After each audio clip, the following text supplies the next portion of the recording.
Hi everyone, I'm Jim from the Southern Counties Baptist Association. Welcome to the Fuelcast.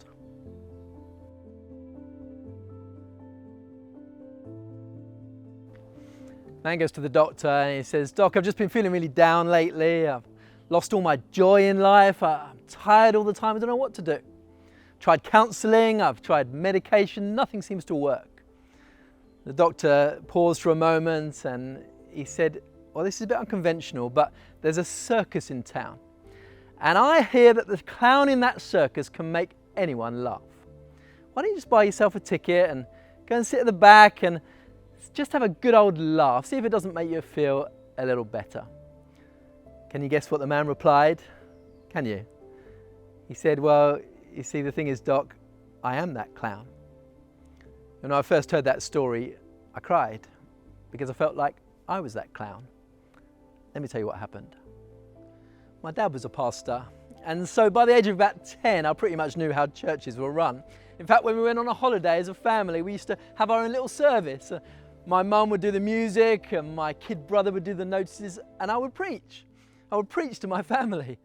And so it's no surprise that by the age of 18, I was a youth pastor. At 23, I was a church minister, and by 29, I was the senior pastor of a large church. I was young, I was enthusiastic, I was energetic, but the problem was I was only tending to the externals of life. If you could have seen what was going on the inside, it would have told a different story.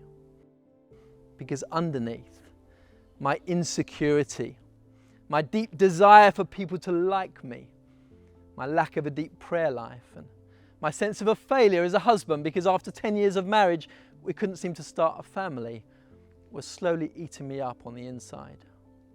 And in 2016, it all came to a head. I was at a Christian conference and I suddenly realized I couldn't quite understand what the speaker was saying. It was like everything was underwater. And I just went home early. I thought maybe I've got the flu. I got into bed and I just shut down.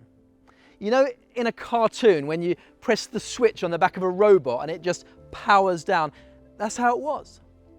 I couldn't do anything. Went from being pretty high functioning to overnight not being able to answer the phone. It wasn't as if when the phone rang, I didn't want to answer it. Just the thought of looking to see who it was filled me with dread. I went to the doctor and he said, "Jim, you need to stop completely today." Well, this was about 2 weeks before Christmas. I said, "I can't possibly, maybe I can do a couple of weeks in January." He said, "Jim, you need to stop completely today." So he signed me off work for a month, then another month, then another month. And eventually I resigned my position in the church. How had it got so bad? Well, we all know that God speaks to us through prayer and through the Bible and through other people, but God also speaks to us through our bodies. But I was ignoring the signs. I wonder if you can identify with any of these. I found I was getting easily irritated and grumpy a lot of the time. I just lost all energy and creativity. I was just doing the bare minimum to get by. My emotions were just flat all the time. I never felt excited, I never felt crushed. I was just flat. I was also getting some physical symptoms. I used to get headaches and stomach problems. I found I was gradually increasing my intake of coffee in the day and wine at night. Now, for some of you, this would be completely alien. But for others, I wonder if it might be just a little too close for comfort. And the clincher in my decision to step back from church ministry at that time was over a coffee with a very wise friend called Ken. Some of you might know Ken Benjamin. Check out his other videos on Fuelcast. And we sat over this coffee and Ken said to me, "Jim, what's the most important things in your life at the moment?"